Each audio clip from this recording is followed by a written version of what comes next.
pag-uusapan natin ngayon, ito po, no? Yung kinaso po ng NBI kay BP Sara na inciting to sedition, binasura ng DOJ. Ayan. Ito po, si BBM, yung budget po natin sa 2027, mayroon na naman pong malaking budget. Bad news po sa atin, good news po sa mga tirador ng kaning lamig. May malaki na naman pong budget ang flood control. Tiba-tiba na naman ang mga magna. Ayan, sana wala talagang ganyan Ang pakinabang talaga sa kanila Yan po mga pag-uusapan natin. Siyempre, highlight din po pala nitong naganap na impeachment trial kanina, no? Day 40 na po tayo.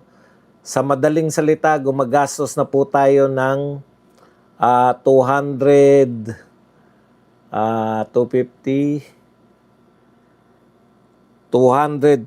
million sa 10 araw plus 4 days, 25. Mahina talaga.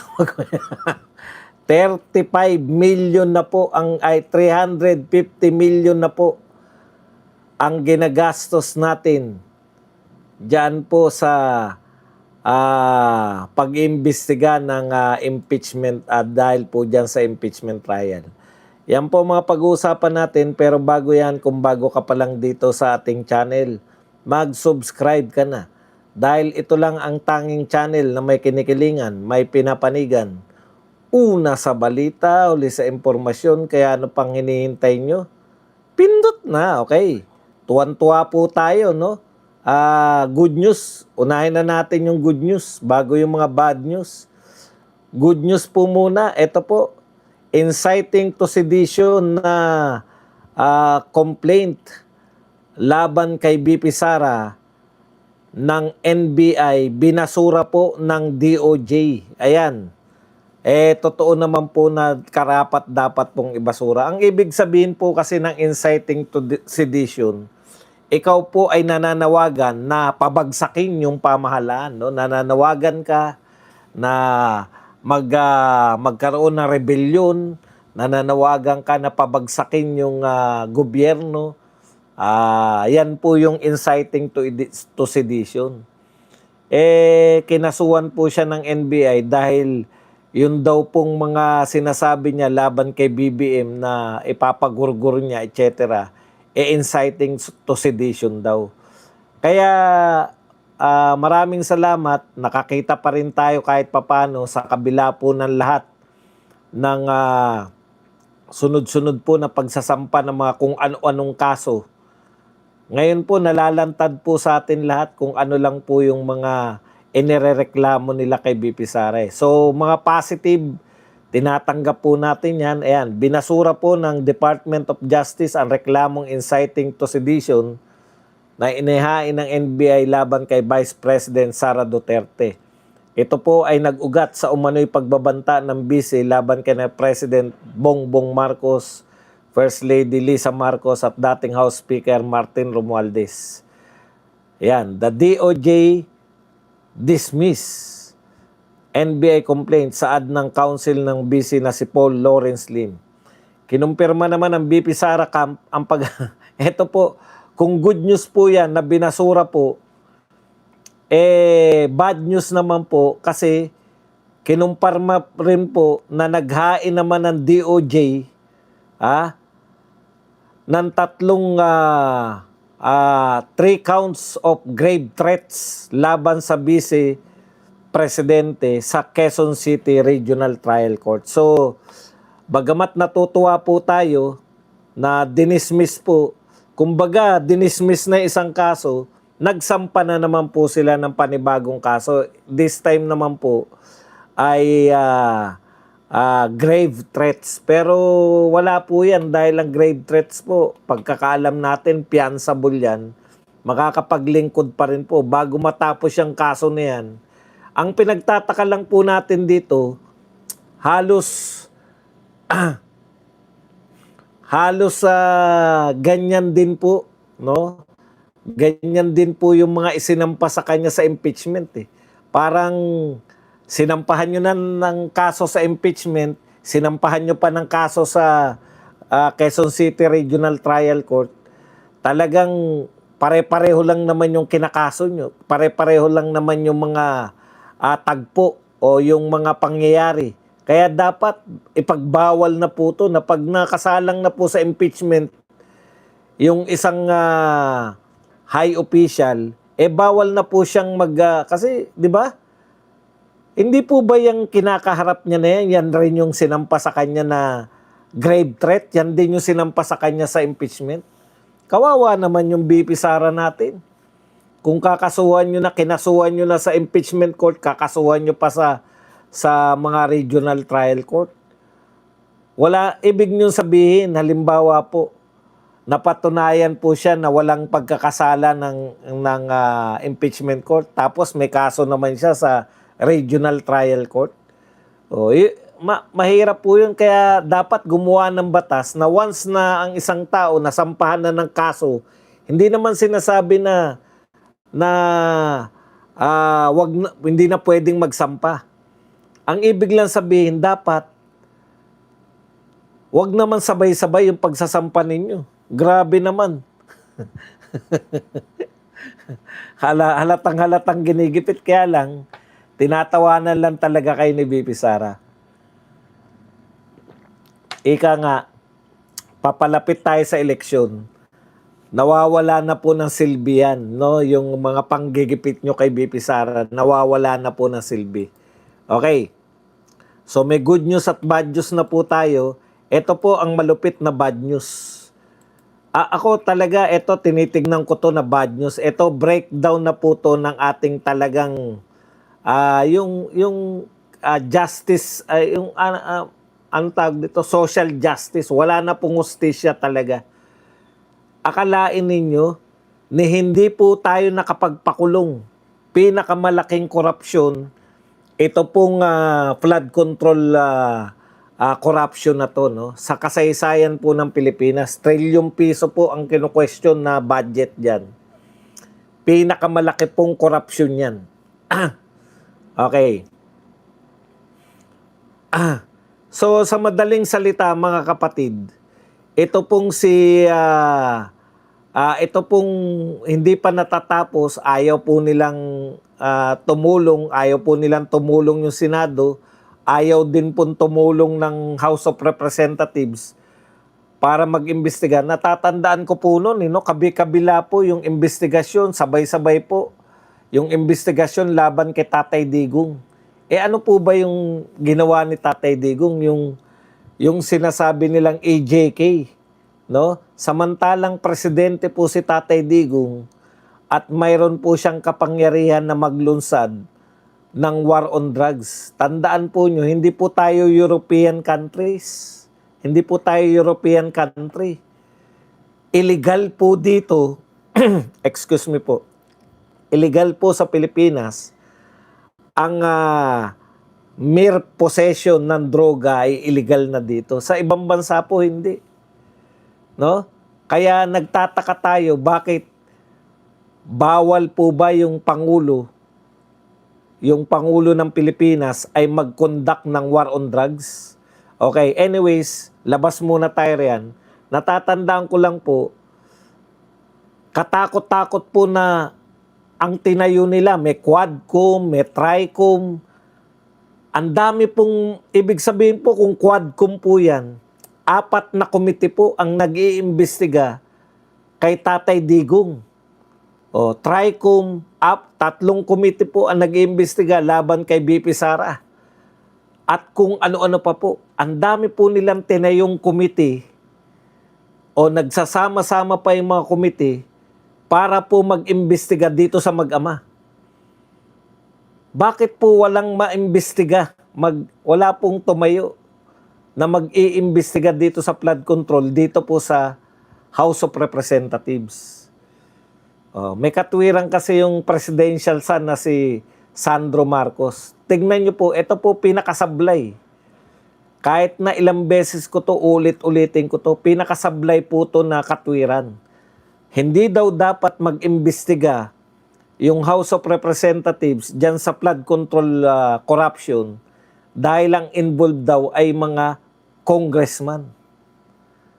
Hindi raw po maniniwala yung mga kahit na ano raw maging resulta ng kanilang investigasyon, hindi raw po maniniwala yung mga tao dahil kapwa congressman yung nag-iimbestiga. So ang resulta po, wala nag-iimbestiga. Hindi rin po nag-iimbestiga yung Senado.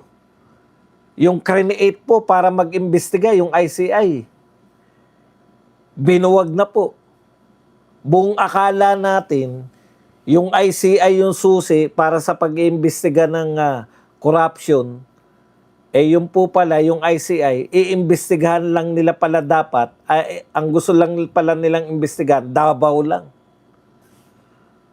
Nung wala po silang makita sa Davao, pabalik-balik sila sa Davao, walang makitang anomalya, binuwag na lang yung ICI. Sino ngayon nag-iimbestiga? Ombudsman lang po. Samantalang si Tatay Digong iniimbestigahan na sa House, iniimbestigahan pa sa Senate, pareho lang na krimen. Ito po ang lawak. Wala nag-iimbestiga sa Senate, wala nag-iimbestiga sa House of Representatives. Okay. Nag-iimbestiga na nga yung ombudsman, Badong, paulit-ulit ka. Sabi na nga ng Senado na ipaubaya na nila sa ombudsman. Iba po yung investigasyon ng ombudsman eh. Nakikita nyo po ba yung paano mag-imbestiga yung ombudsman? Yung ICI po ba? Di ba pinatawag si Martin, may mga picture. Pinatawag si Sandro, may mga picture. Bago pumasok, may mga video.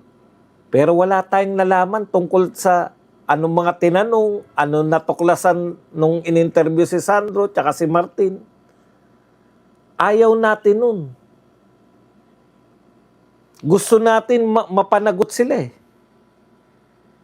Pero ayaw po natin ng hindi live yung investigasyon. Kung masusunod po ang taong bayan, gusto natin live po yung investigasyon. Makabawi man lang tayo. Makilala man lang natin kung sino tong mga magnanakaw na to ng flood control.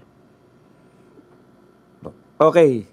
Sa kabila po, nang wala pa pong napapakulong, eto na naman. Binadgetan na naman nila. Kaya masayang-masaya si BBM dito sa picture na to. 107.4 billion ilalaan muli para sa flood control projects. Hindi nyo pa nga po, sige, wag na magnanakaw. Wag na pong magnanakaw yung imbestigahan kasi nakakahiya, di ba? Kapwa nga naman nila. Pero bakit si Mio Mio inimbestigahan nyo? Hindi nyo lang nga inimbestigahan eh. Tinanggal nyo pa. Hindi ba congressman si Barsaga? Pag si Barsaga, pag nagsasabi ng totoo na maraming magnanakaw sa Kongreso, pwede nyong imbestigahan. Pero pagka yung mga congressman ang napapabalitang nagnakaw ng malalaking salapi, ayaw nyong imbestigahan? Mali po yun. Okay. Eto po. Bakit po magbabudget na naman kayo ng 107.4 billion? Para po saan? Natuklasan nyo po ba na, tignan nyo po napatunayan nyo ba na walang nakawan na naghanap noong nakaraan flood control budget? Malawak nga po yung nakawan eh. Ikalawa kong tanong, thank you very much muna kay Lovelyn Sibukawa na nagbigay po sa atin ng 320 yen. Magandang gabi sa ating lahat. Okay. Ito po ang tanong natin eh. Napag-aralan nyo na ba kung paano mapipigilan yung pagnanakaw sa flood control? Tama po yan eh. Sabi nga, ang flood control, yung pag-iisip po ng flood control, unang tanong, di ba, alam natin na malawak ang pagnanakaw. ang una kong tanong, napag-aralan nyo na ba paanong hindi na mananakaw yung 107 billion na yan na budget sa flood control? Oh. Ikalawa, mapipigilan nyo ba yung magnanakaw sa kanilang layunin na magnakaw niyan, nakawin niyan? Hindi nyo pa nga natutukoy kung paano nawaldas yung pera na yan. Alam nyo kanina, iniisip ko, ang busisi ni Lorna Kapunan. Di po ba? O, paano po ginastos? Saan po ginastos? Kung ganyan po sana yung pag-iimbestiga ninyo sa flood control, isa-isa lang. Araw-araw may isang flood control kayong iniimbestigahan. Baka natapos na po natin yan. Yung 5,500, unahin nyo po yung pinakamalalaki na budget. At arkilahin nyo po si Kapunan at si Ligutan. Payag na po kami. Para maisa-isa, sino po yung nakapirma dyan? O pakibasa mo nga kung sino yung nag-approve. Sino po nagsabi, ano po nakalagay dyan? Nare-realize ko kanina kung ganito kabusisi ang pag-iimbestiga, ang dami na sana natin napakulong. Halimbawa po, gayahin natin yung ginagawa ni Kapunan tsaka ni Ligutan. Kasi, ano pa lang, hindi ko sinasabing magagaling sila kaysa sa defense. Hindi pa po nagtatanong yung depensa eh. Nakuha nyo? Ganyan din yan, mabusisi din eh. Okay. Halimbawa, tatanong mo, eto pong flood control, wala po tayo yung ghost project. Meron po ba kayong, ano po nakalagay dyan sa plano na yan? Magtatayo ng ghost project sa 10 barangay, dito po. Nag-inspection po ba kayo? Opo. May nakatayo bang flood control? Wala po. Sino-sino yung pumirma na nagsabi na completed? Pakibasa nyo nga po yung pangalan, engineer, ganun. O, ano po ang titulo ni engineer? District engineer ng DPWH. O, dito ko'y natukoy. Di ba? Kayo po ba ito? Halimbawa, isasalang nyo.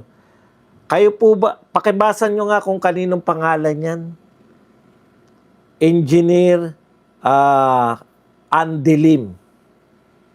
Sino po yan? Ako po. Pirma nyo ba yan? Opo. Bakit mo pinirmahan? Anong nakalagay nung pinirmahan mo? Completed. Ano ba ibig sabihin ng completed? Nakumpleto po ang proyekto. Eh sabi niya, wala raw proyekto. Kung ganyan kayo kabusisi, matutuwa po yung taong bayan. Ang dali pala mag-imbestiga, no? Lahat lang na nakapirma doon, tatanungin nyo, iimbitahin nyo. Unahin nyo lang po, sampulan nyo lang. Yung ganyang uri ng pag-imbestiga, tuwan-tuwa po kami siguro. Kahit ako hindi abogado, pwede na po ako mag-volunteer. Ano po pangalan ninyo? Ako po si engineer ganun. Ilan taon na po kayo sa DPWH? Ilan na po na inspection nyo? Marami na po. Ano po ibig sabihin ng completed? Ibig sabihin po niya na kumpleto po yung proyekto. Sigurado ka? Kidding aside po, ang hirap po tanggapin, Mr. President, na hindi nyo pa nga kayang awatin yung pagnanakaw. Halimbawa ako magnanakaw ako. Isa ako dun sa mga hindi pa nakukulong na magnanakaw. Isa ako dun sa magnanakaw na hindi man lang nababanggit. Kasi diskaya lang po yung nababanggit na kontraktor eh. Eh yung kontraktor, wala pa po eh. Wala pa po tayong nasasalang na congressman na kontraktor eh. Halimbawa ako, kontraktor, may pera na naman, budget na naman, nanakawin ko na naman yan. Bakit po ako mangingimi? Eh wala naman napaparusahan sa amin. Bakit ako mag-aawat? Hindi ako mag-aawat. Tignan po ninyo yung EDSA. EDSA Rehab. Sa kabila po ng lahat ng investigasyon sa pagnanakaw, wala pa pong 1 taon. Sira na agad ang EDSA rehab. Magmumura lang kunwari ito si Vince Dizon. Wala naman pong kwenta yung pagmumura mo eh. Nilalaro ka lang ng mga, tignan po ninyo, nagmura si Vince Dizon, bakit ganito? Ang question, yung nakakontrata pala na yan, sila pa rin yung magtutuloy. Palpak na nga yung first phase, sila pa rin yung second phase, third phase, fourth phase.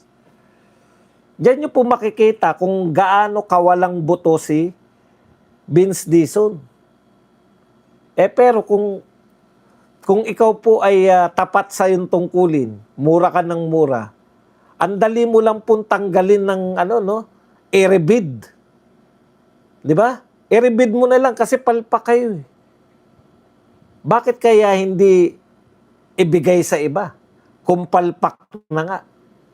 Tapos iban na yung contractor na yun. Di ba? Bakit kaya? Yan ang malaking palaisipan kay Vince Dizon. Bakit instead na iban niya yung contractor na wala pang isang taon sira agad, ang ginawa ni Vince Dizon, pinangatwiranan. Kasi may umulan eh. Yung tubig daw kasi, mababaran lang yung asfalto, hindi ako maniniwala. Putang, yung NLEX, asfalto din yan, di ba? Hindi ba umuulan sa NLEX? hindi ako maniniwala. Tapos mga ngatwiran niya mga yan. Kasi private kasi. Pag private, di ba private yung NLEX? Diyos ko, alam nyo kauwian yan? Maganda talaga pag private ang nagagawa ng mga kalsada. I-privatize na natin yung EDSA. Naloko na. Naibenta na. Imbis na mapanagot yung mga palpak, baka mangyari niya, maibenta pa yung EDSA. Di po ba? NLEX, tsaka wala po tayong nakita na babakbak eh. Ang haba po na NLEX. Ewan ko sa SLEX kasi dito lang ako dumadaan sa NLEX eh. Okay. Punta na po tayo rito sa yan, kaya may kakaharapin na naman pong kaso itong si grave threats, body bad, 6 contract of Redicon. Yun na nga, bakit hindi nyo suspindihin? Di ko po maintindihan kung bakit hindi sinususpindi. Okay. Punta na po tayo rito sa iba pang balita. Ayan, 107 billion. Kaya ang sasaya na naman po ng mga magna. Masasaya na naman sila. Dapat kasi may managot. Kung wala pong mananagot, patuloy at patuloy na magnanakaw. Yun nga pong may nahuhuli. Yun nga po nakikita ng mga magnanakaw na nakakahuli. Patuloy pa rin sa pagnanakaw. Yan pang walang nahuhuli. Kayo naman, no? Okay. Kaya ako, hindi po ako against ikalawang tanong. Unang tanong, ganun, di ba? Paano maiwasan na hindi nakawin yan? Ikalawang tanong, may plano na ba? May plano na ba? Nakita po kasi natin yung masamang epekto. Sabi nung taga Pampanga, yung governor ng Pampanga, bago sila magtayo ng flood control diyan sa Pampanga, ilang araw lang hupa na. Ngayon linggo na raw, hindi pa humuhupa yung baha. Dapat pag-aralan nyo rin, baka kasi yung mga pagtatayo nyo na infrastructure, yan pa po ang nagkukos ng baha. Di ba?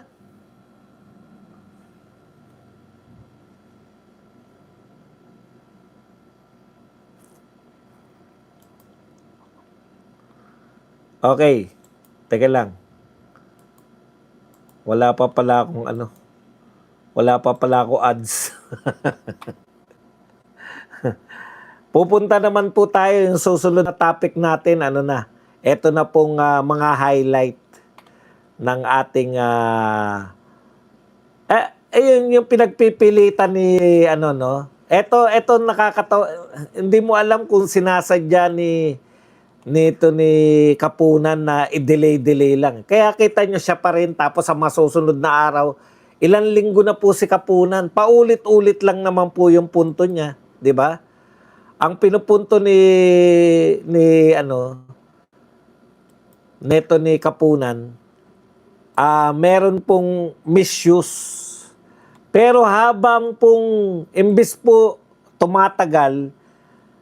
habang tumatagal po, imbis na napapatunayan nila na may misuse, lalo natin napapatunayan na wala naman po palang pagkakasala si BP Sara. Ano po yung mga ano na muna natin? Ano po yung natuklasan po natin na hindi naman pala illegal? Yung 11 days na paggasta, direkta sinabi ni Wamil, hindi po yan illegal yung 11 days. O ano pa? Natuklasan din natin na hindi naman po pinagbabawal yung mga aliases. Kaya too late na yung mga Jokno. Ang patawa, pati si Jokno, kita nyo, ginagamit ang pangalan ko. Bakit naman parang tanga, ang banat naman ito ni Jokno, di inamin nyo rin na mali ang paggastos ni BP Sara. Anong inamin na mali ang paggastos? Alam na po ng buong sambayanan na alias lang. Ikaw ba yung sinabi? Tignan nyo po katwiran nitong mama na to. Ang sabi niya, hindi naman daw siya, matagal na nilang ginagamit ang isyong to para sirain ang pangalan ko. Hindi naman daw siya Jose Jokno Jr., kundi Jose Manuel Jokno siya. Wala kaming pakialam sa'yo. Para ka lang Mary Grace Piatos, ganun lang po yun. Queso Escudero. Anong pong inaangal ninyo? Matagal na nga pong sinasabi yan na alias siya. Ang basa natin dyan, alias yan sila Mary Grace Piatos. Ikaw ba, masyado ka naman pa-star. Malayo pa naman ang Noche Buena, bakit may pa-star na kayo na Noche Buena? Okay. Ikatlo, natutuklasan natin ngayon, dito po kay bagong na yung pong notice of disallowance ay hindi po final sa COA. Alam niyo po yun? Yung COA nga po, ito batayan natin Ang batayan lang po nila ng misuse COA, di ba? Yung sinasabi po nilang hindi tamang paggastos ni BP Sara, ang tangi lang po nilang basehan dyan. Wala po silang ibang basehan kundi COA. Pero ano po ang sinasabi ng COA? Ang sinasabi po ng COA, ito pong mismong tao na to, yung notice of disallowance, kasi wala na kay Wamil Pinasa niya na rito Kay, anong pangalan nito? Del Carmen? Anong pangalan nga nitong babae na to? Okay. Okay na yan. Kung ayaw mo rito, kung nabababawan ka sa mga paliwanag ko, di go. Go lang ng go, hindi para sa inyo to. Wala kaming pakialam sa inyo. Okay. Ibig sabihin, COA report, di ba? Yung pinagbatayan nila. Di pa nga ako nagsisimula, lame na kagad.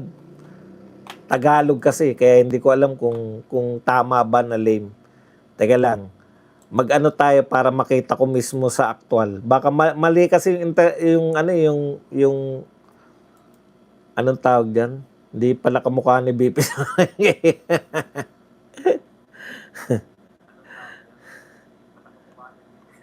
Ampaw yung argumento mo. Naging English na rin tuloy ito.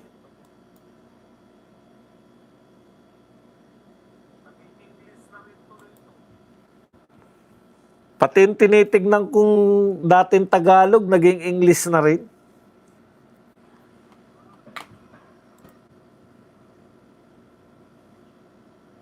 Hindi po pwede yan. Saglit lang Hanap tayo ng Tagalog pa. Sana Tagalog pa to. Ayan. Okay, nakita ko na sa Tagalog. Gusto ko kasi tignan kung ano yung sinabi niya sa English.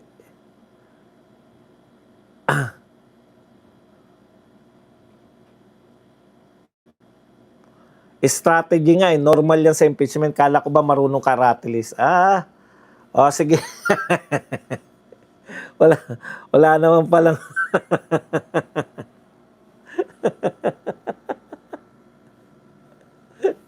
Okay, balik po tayo. Balik po tayo sa pinupunto natin. Di ba? Ito po yung punto riyan COA lang po ang naging basehan nila.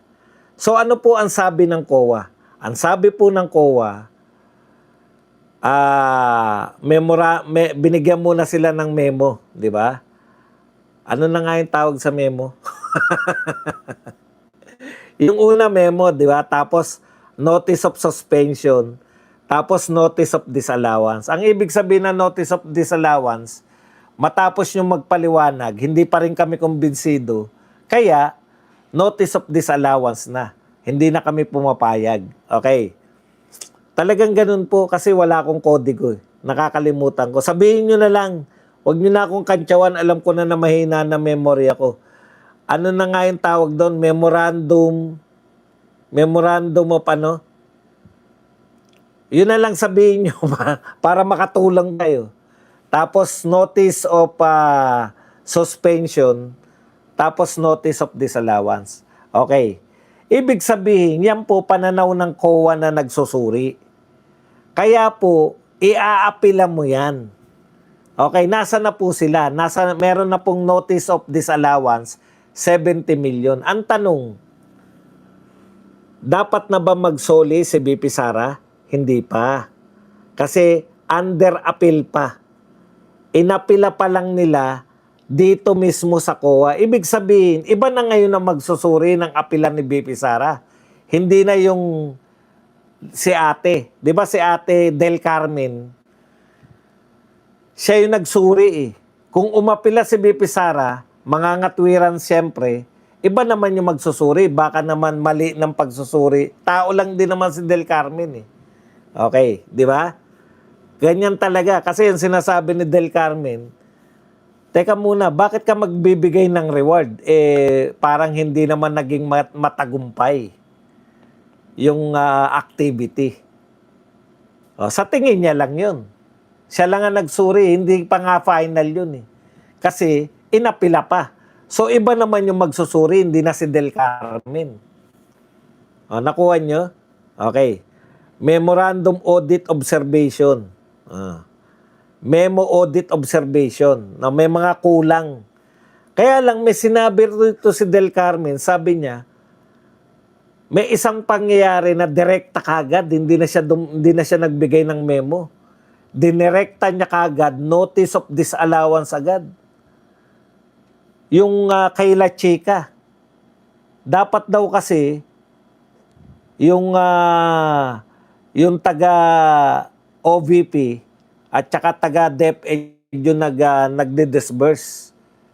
Kaya nung nakita po to, hindi na po pinagpaliwanag yung OVP. Kaya sabi ko, shortcut.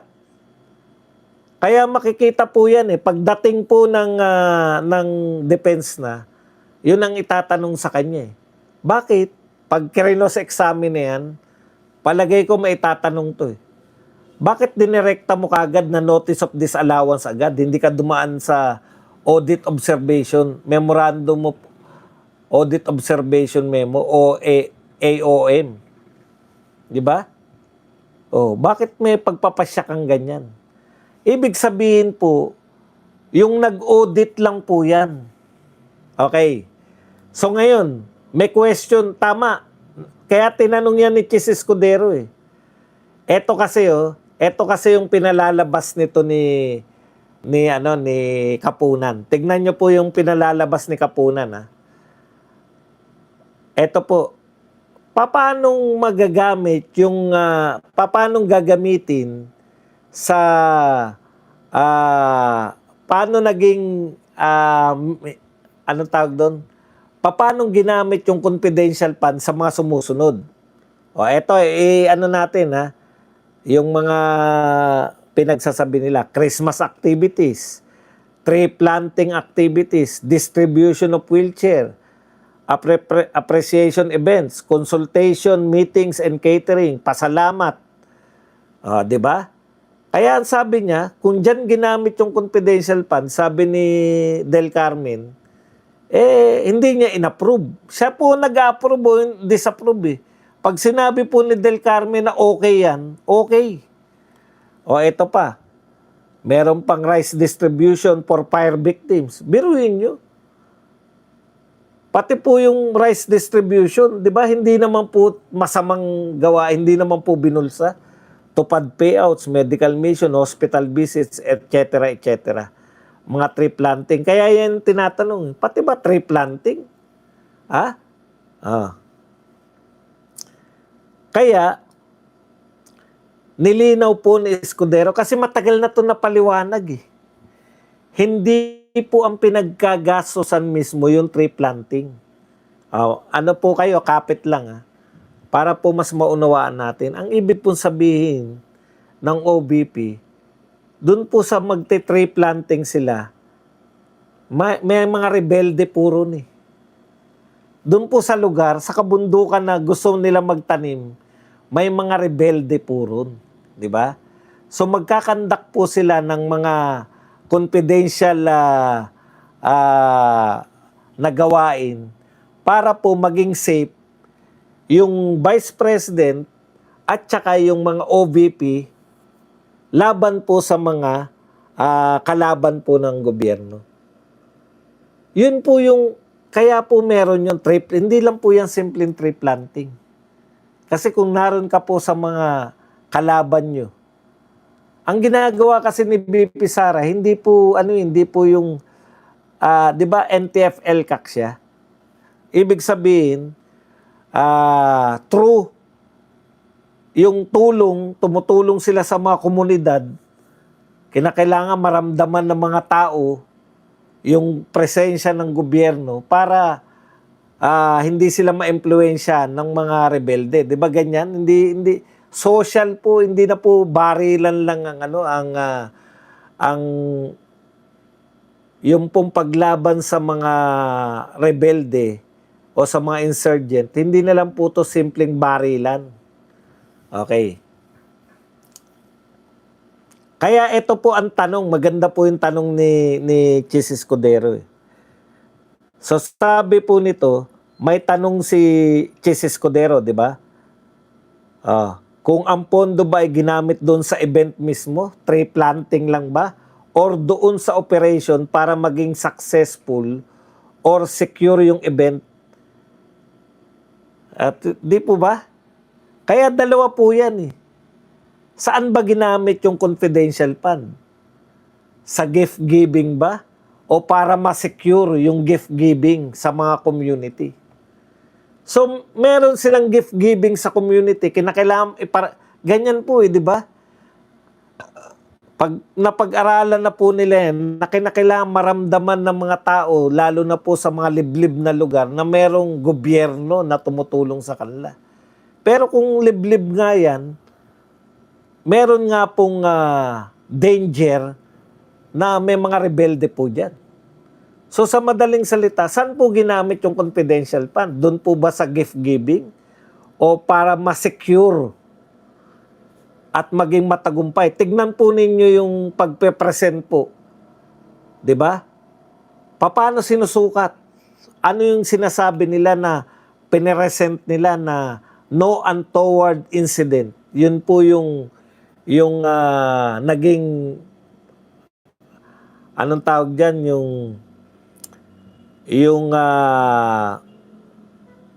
accomplishment report ng confidential fund, no untoward incident. Yun po yung ibig sabihin nun, yung untoward incident na yun. Hindi po siya ginamit na pinambili ng seedlings at tinanim. Kung hindi, para ma-secure po yung area, maprotektahan po yung mga taga-community at saka mga OBP personnel habang sila po ay nag-tree planting doon po sa mga lugar na may mga rebelde. Ganyan din po yung line of questioning ni Binoy, di ba?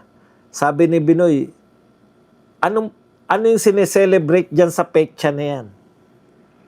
O tapos ang conclusion ni Pinoy, walang naging paglusob sa mga petsang binanggit ko dahil doon sa confidential fund, dahil sa mahusay na paggamit ng confidential fund.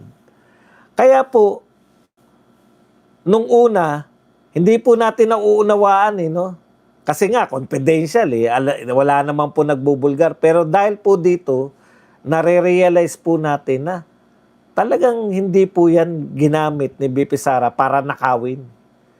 Kung hindi totoo po talaga na yan po ay ginamit ng confidential fund, hindi talaga nila ipapaalam yan dahil bakit naman nila ipapaalam? Kaya posible rin talaga na ang premyo, dahil kunwari na-secure po yung area, pwede talagang magamot yung ibigay kay Mary Grace Piatos o pagkain.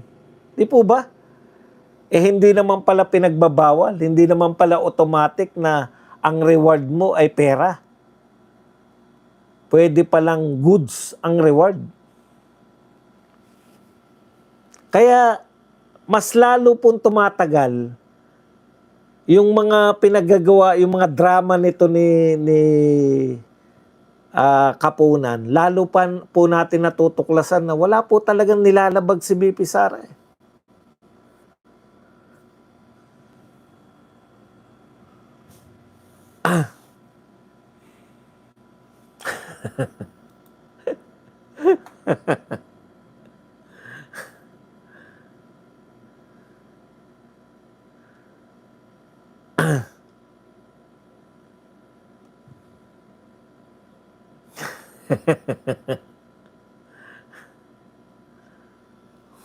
Okay. Punta na po tayo sa iba pa, no? Meron pa diyan, isa pa tong panlilin lang talaga yung ginagawa ng prosecution Tignan po ninyo, ito pa isa. Sabi, sige, yung mahabang litanya nila, ang haba. Ayaw talaga nila paikliin. Bakit po? Parang gusto nilang makita na ang daming anomalya kasi ang daming acknowledgement receipt. Tanong, pwede po bang acknowledgement receipt sa confidential fund? Pwede. O pwede naman pala Inaalaw po ba yung acknowledgement receipt? Inaalaw. Inaalaw naman pala Walang illegal sa acknowledgement receipt? Wala. Wala naman pala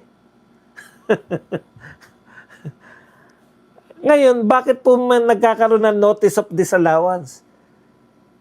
Ang tingin nga lang ng COA, teka muna, mukhang hindi siya nakasunod. Kaya nga i-aapila mo Di ba? I-aapila Pero tignan muna natin yung mga humaba.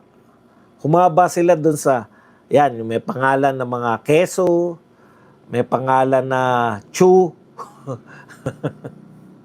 etc. etc. So humaba dyan dahil taga saan? Saan binigay? Yung date, yung address na nilagay doon, ipinagpapalagay ni Kapunan na doon binigay. Kaya nga sabi ni Kapunan ganito. Alam niyo, pansa ko ng marble Dahil ang alam ko, iba't ibang lugar ang nakalagay, di ba? Iba't ibang lugar. So ang tingin nito ni Del Carmen, ang tingin niya, diyan binigay yung nakalagay na address, diyan binigay yung payout, hindi payout yung reward, di ba? Binigay kay Jose Jokno diyan sa Bulacan. Tapos pare-parehong petsa, ang daming lugar na pinagbigyan. Okay. Tanong, tayo po nakakaintindi. Yung po ba mga Mary Grace Piatos, mga Jose Jokno, at iba pang pangalan, ano sa tingin natin yan? Aliases yan, di ba? Na-establish na natin sa utak natin na alias yan kasi confidential, alangan naman ang tumanggap, totoong tao yung pangalan. Di matutukoy na po ng kalaban kung sino yung mga totoong tao na to at hahantingin na sila. Okay. Kung yan po ay mga fictitious, ang totoo po niyan, yung kunwari, nagbayad ng reward. Kung 10 tao yan, malamang isang lugar lang yan. Pero bakit iniba-iba yung lugar? Obvious. Kung nilagay nyo yung totoong lugar, fictitious yung pangalan, alias kasi. Tapos ilalagay nyo naman po yung tunay na lugar nila. Halimbawa, ilalagay nyo riyan na BGC, Taguig City. Doon kayo nagbigay. Putya, ang liit lang ng Taguig City. Pwede nila matukoy, dyan pala nagbigayan. Kaya ang dali pong ipaliwanag nung inaano ni Lorna. Ang sinasabi ni Lorna, kung iba-ibang lugar yan, si Superman ang kailangan mo. Ma'am Lorna, kunwari ka pa, fans ka ng Marvel. Ang Marvel po, wala po dyan si Superman. Ang Marvel po, sila Captain Marvel, sila Hulk, sila Spider-Man, sila Iron Man. Sa DC po si Superman. Magbibigay ka na lang ng kunwari ka pampas. Meron bang fans na hindi alam ang pagkakaiba ng Marvel at DC? Pati ba naman pagiging fans mo, niloloko mo pa kami. Wala pong fan na may pagkakamali na si Superman ay nasa Marvel. Buti pa sinabi mo, nanonood ka. Yan, nanonood ka lang. Pero yung fan ka, hindi mo alam yun. Imposible. Para daw maganap yung payout na yun, isang petsa, kinakailangan daw maging Superman siya. Kasi meron sa Batanes, meron sa Batangas, meron sa Bulacan. Iba-ibang lugar, kaya mo ng isang araw. Hindi nga tao yung mga yun, tapos ilalagay nyo, isang lugar lang sila, kayong naman. Matatalino po yan, mga CPA yan eh. Nagtataka ko rito sa mga COA na sinasalang dyan eh. Ang tatalino nyo po sa aktual. Alam nyo po ba po mga tunay na matatalino? Science at math. Yan po, totoong matatalino yan. Kasi exact yan eh. Eksakto yan dapat pag math ka tsaka science eh.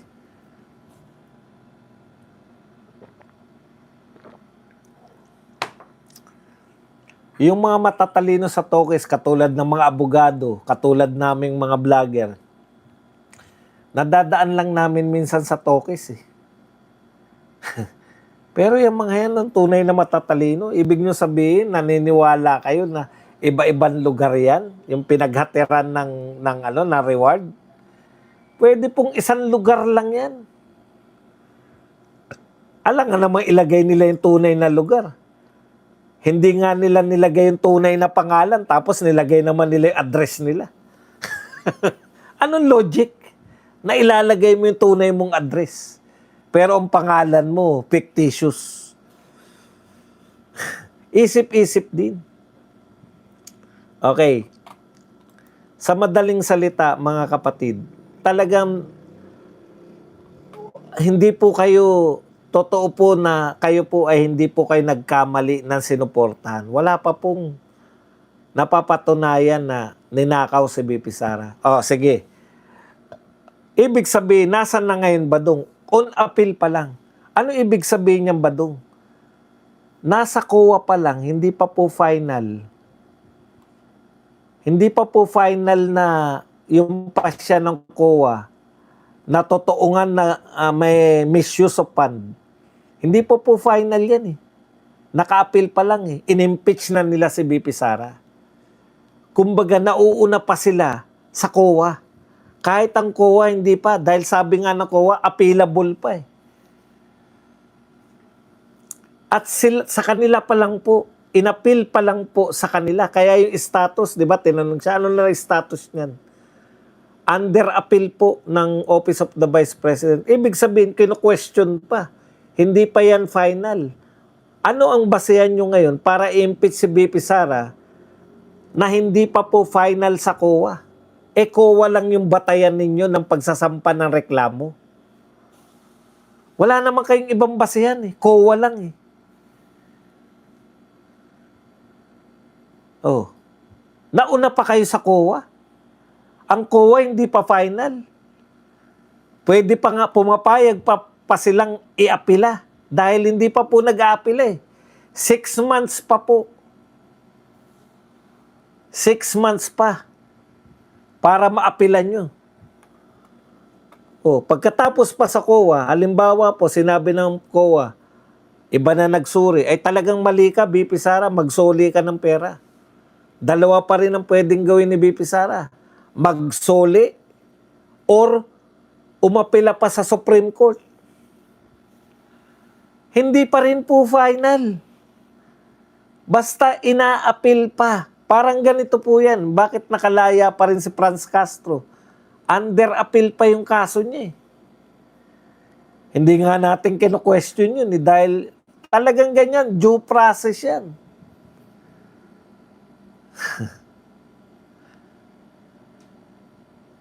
Ngayon, kung sakali po talaga na nakarating pa sa Supreme Court, pwede pa rin nga pong hindi magbayad si BP Sara kasi putya, in good faith. Alam niyo yung in good faith, hindi mo ninakaw eh.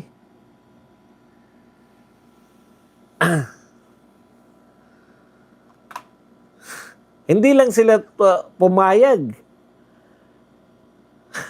Yung COA hindi lang pumayag kasi ano yung sabi ni Lacson?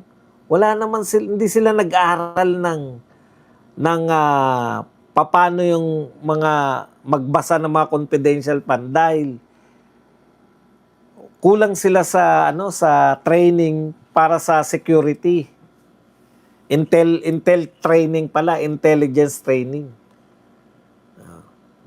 Maunawaan nila yan. Kaya may payo si Lacson, di ba? Hindi ko alam yung kung anong tawag doon, yung magte-training ka para maunawaan mo yung intel work. Kasi ang ganda ng halimbawa ni Lacson. Ano yung ibig nyo sabihin ng proof na nagtagumpay yung ginawa nila? Halimbawa, nag-surveillance sila. Walang ibinunga yung surveillance nila. Nakatunog yung sinosurveillance nila. Ibig bang sabihin, hindi gumastos? Gumastos na yan. Gumastos na yung ng intel fund dyan o ng confidential fund dyan. Doon pa lang sa pagsosurveillance nila. Kaya lang, nalusutan sila eh. So, hindi sila naging matagumpay.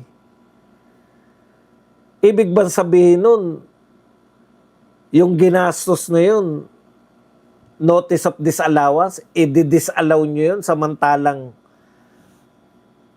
nagastos na yun?